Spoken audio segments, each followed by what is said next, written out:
بسم اللہ الرحمن الرحیم، الحمد للہ رب العالمین علی کل حال۔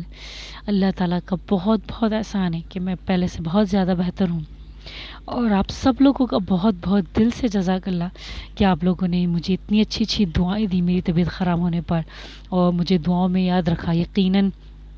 اور میرے بہت اچھے سبسکرائبر بھائی ہیں جنہوں نے مجھے دوا کا بتایا، بنفشہ شہتوت کا، کرشی کا، ان کا بھی بہت بہت جزاک اللہ دل سے۔ اور میرا رب آپ سے راضی ہو، آپ سب لوگوں سے میرا رب راضی ہو، اور سب لوگوں پر اللہ تعالیٰ اپنی رحمت نعمت برکت سکینہ نازل فرمائے، آمین۔ اب دیکھیں، ایک سوال ہے کہ ہم سحری کب کریں اور افطاری کب کریں، ٹھیک ہے؟ یہ بہت باریک اور چھوٹا سا مسئلہ ہے۔ ہم کو ایسا لگتا ہے کہ ہمیں تو معلوم ہے کہ اذان ہو رہی ہے، ہم نے سحری رک دینی ہے، اذان ہو رہی ہے ہم نے افطاری کر دی ہے۔ نہ نہ نہ نہ نہ، ایسا نہیں ہے۔ دیکھو، بچپن سے لے کے اب تک جو ہم لوگ کرتے ہوئے آئے ہیں، آیا اس میں کتنی حقیقت ہے اور کتنی نہیں، یہ جاننا بھی ہم پر کیا ہے، لازم ہے۔ ہمیں ہر چیز کا علم ہونا چاہیے اور ہمیں علم حاصل کرنا چاہیے۔ ایسا نہیں ہے، بعض اوقات ایسا ہوتا ہے کہ ہمیں بڑے بڑے مسئلوں کا صحیح معلوم ہوتا ہے اور چھوٹی چھوٹی مسئلوں کا ہمیں معلوم نہیں ہوتا ہے، ٹھیک ہے؟ اب دیکھیں، سحری اذان ہوتی ہے تو ہمیں ایسا لگتا ہے کہ ہمیں سحری کو روک دینا چاہیے، یا افطار کے وقت افطار کی اذان ہو رہی ہے اور ہمیں افطاری کر لینا چاہیے۔ در حقیقت ایسا نہیں ہے، ٹھیک ہے؟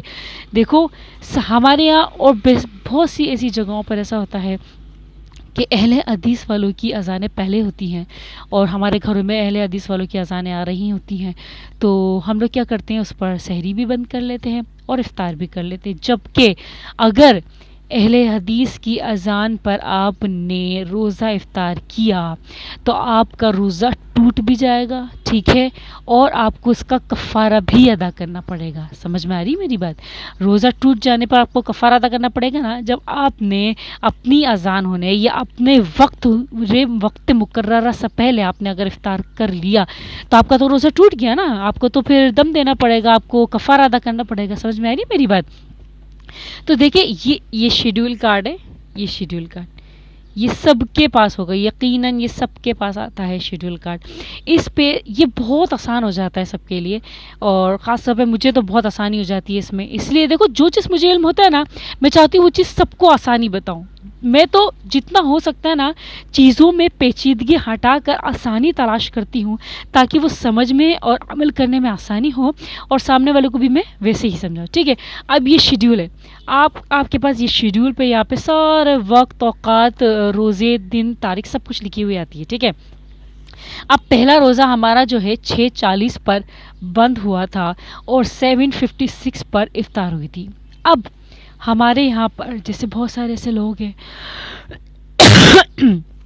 کہ ایسا ہوتا ہے کہ اہل حدیث والوں کی اذان پہلے ہو گئی، ٹھیک ہے، اور افطار کھول لیا، اور ہماری یہاں تقریباً 5 منٹ پہلے اذان ہوتی ہے سحری میں اہل حدیث والوں کی، جبکہ اس میں جو 7:56 لکھا ہوا ہے نا سحری کا ٹائم، 6:40 لکھا ہوا ہے نا سحری کا ٹائم، اس وقت اذان نہیں ہوتی ہے ہماری، ٹھیک ہے؟ ہمارا تو یہ وقت ہے، اور جو اذان ہوتی ہے نا 6:40 سے پہلے، سمجھو 6:35 پر اذان ہونی شروع ہو جاتی ہے۔ ہم کو لگتا ہے کہ سحری بند ہو گئی، تو جلدی کیا کرتے ہیں، سحری بند کر دیتے ہیں اور اپنا پانی پیتے اور نماز کے لیے کھڑے جاتے ہیں۔ نہیں، وہ اہل حدیث والوں کی اذان ہوتی ہے، ٹھیک ہے؟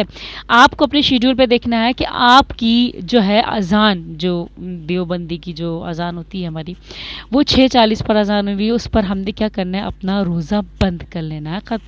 ویسے بھی ہم لوگ پہلے کھا لیتے ہیں، لیکن یہ ان لوگوں کے لیے جو اینڈ ٹائم پر اٹھتے ہیں اور اینڈ ٹائم پہ جلدی سحری کر رہے ہوتے ہیں، تو ان کے لیے یہ کیا ہے، فائدہ ہے، تاکہ اس پہ دیکھ کر آپ سحری کر سکو۔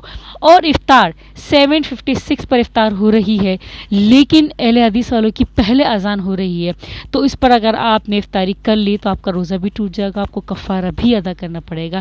اس لیے آپ دیکھو، آپ اپنا موبائل ساتھ میں لے کے بیٹھو، کیونکہ گھڑی میں تو وال کلاک پہ تو آنے ہی رہی ہوتی ہے 46 یا 45۔ بہت کم لوگوں کے گھر میں اس طرح کے سیکنڈز والے، منٹس والے وہ ہوتے ہیں، گھڑیاں ہوتی ہیں، واچ ہوتے ہیں، وال کلاک۔ تو آپ جو ہے نا، یہ تو ہر وقت لے کے بیٹھ نہیں سکتے، ٹھیک ہے؟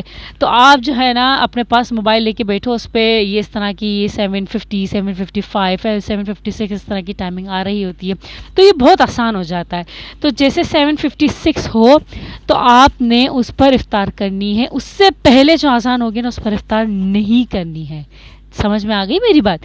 اور اگر بہت اچھی بات تو یہ ہے کہ جیسے 7:56 پر اذان ہوئی ہے تو آپ نے 1 منٹ بعد افطار کر لو 7:57 پر.